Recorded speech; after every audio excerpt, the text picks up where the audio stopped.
আগামীকাল ৯ সেপ্টেম্বর গণঅভ্যুত্থান পরবর্তী বাংলাদেশের ইতিহাসে অন্যতম গুরুত্বপূর্ণ নির্বাচন অনুষ্ঠিত হতে যাচ্ছে ঢাকা বিশ্ববিদ্যালয় কেন্দ্রীয় ছাত্র সংসদ নির্বাচন। প্রিয় সাংবাদিক বন্ধুগণ, আমি এর আগেও কয়েকবার আপনাদেরকে সতর্ক করেছি। আপনাদের মধ্য দিয়ে গোটা জাতিকে এবং গোটা ঢাকা বিশ্ববিদ্যালয়ের শিক্ষার্থীদেরকে আমি সচেতন করার চেষ্টা করে গিয়েছি যে নির্বাচনের আগের দিন নানান ধরনের সাইবার অ্যাটাকের এদের প্রিপারেশন আছে। আমি যে সংখ্যাগুলো করেছিলাম তারই প্রমাণ মিলল আজ সকাল ৯টা সাড়ে ৯টার দিকে।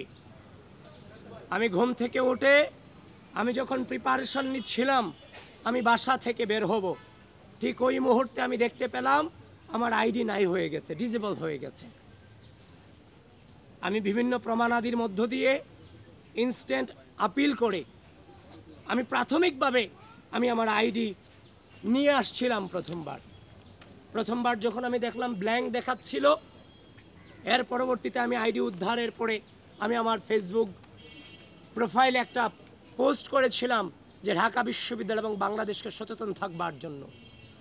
ঠিক এই পোস্টের 56 থেকে 57 মিনিট পর আবারও একইভাবে আমার আইডিকে ডিজেবল করে দেওয়া হয়। আপিল করে রেখেছি প্রমাণ আদি দিয়ে। আমি জানি না আমি আইডি আর নির্বাচনের আগে ফিরে পাবো কিনা। প্রিয় সাংবাদিক বন্ধুগণ, আমাদের আইডি দিয়ে আমরা আমাদের প্রচার কার্যক্রম চালিয়েছিলাম, প্রচুর পরিমাণে সেটা রিচও হচ্ছিল। আমরা আমাদের এই ক্ষুদ্র জীবনে ছোট থেকে আজ পর্যন্ত যে লেভেলে এসেছি সে পর্যন্ত কোনোদিন কাউকে পেছন দিয়ে আঘাত করার চেষ্টা করিনি। আমরা যোগ্যতার বিপরীতে যোগ্যতা দিয়ে লড়াই করার চেষ্টা করেছি।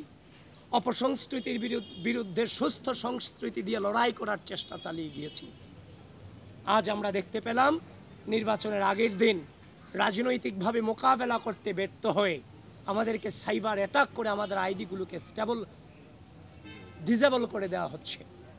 প্রিয় সাংবাদিক বন্ধুগণ, এই ঢাকা বিশ্ববিদ্যালয় 5 আগস্ট পূর্ববর্তী সময়ে আমরা লড়াই সংগ্রাম চালিয়ে গেছি সকল রাজনৈতিক অপসংস্কৃতির বিরুদ্ধে, এবং 5 আগস্ট পরবর্তী সময়ে সুস্থ রাজনৈতিক সংস্কৃতি চর্চা করতে গিয়ে আমরা একটা অদৃশ্য শক্তির বিরুদ্ধে এই ক্যাম্পাসে লড়াই চালিয়ে গিয়েছি, যারা শিক্ষার্থীদের মানবাধিকার বিশ্বাস করে না, যারা শিক্ষার্থীদের মত প্রকাশকে ভয় পায়। প্রিয় ঢাকা বিশ্ববিদ্যালয়ের শিক্ষার্থীবৃন্দ, আমাদের পথ চলা শুধুমাত্র কয়েক মাসের জন্য নয়। 2016 সাল থেকে আজ অবধি পর্যন্ত আমাদের একটা দীর্ঘ পর্যায়ের মধ্য দিয়ে পরিস্থিতি মোকাবেলা করার মধ্য দিয়ে আজকের এই জায়গাটুকুতে দাঁড়িয়েছি। জীবনে কোনোদিন অন্যায়ের সাথে আপোষ করিনি, শিক্ষার্থীদের স্বার্থের প্রশ্নে আপোষ করিনি, বাংলাদেশের স্বাধীনতা সার্বভৌমত্বের প্রশ্নে আপোষ করিনি। আজকের এই দিনে আমার এই একটা প্রেস ব্রিফিং করা কোনোভাবেই কাম্য ছিল না এবং একদম অনাকাঙ্ক্ষিত ছিল।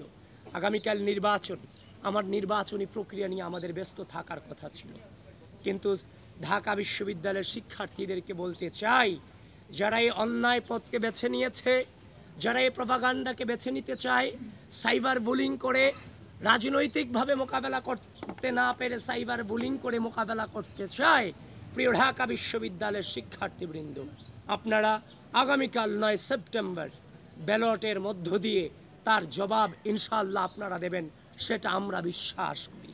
জীবনের প্রতিটি পড়তে খুব বাজে সিচুয়েশন অতিক্রম করেছি, কিন্তু বারবার একটা বাক্য উচ্চারণ করেছিলাম যে মিথ্যার শক্তিতে কেউ বিভ্রান্ত হয়েও না। আজ ওই মধুর ক্যান্টিন থেকে বলতে চাই, মিথ্যার শক্তিতে কেউ বিভ্রান্ত হবেন না, সত্যের জয় সুনিশ্চিত। এবং আবারও বলছি, প্রিয় ঢাকা বিশ্ববিদ্যালয়ের শিক্ষার্থীবৃন্দ, ঝড় থাকুক, বৃষ্টি থাকুক, যত প্রতিকূল আবহাওয়া কিংবা পরিস্থিতি থাকুক, আগামীকাল সকল অপপ্রচারকারীদের জবাব আপনাদের ব্যালটের মধ্য দিয়ে দিতে হবে।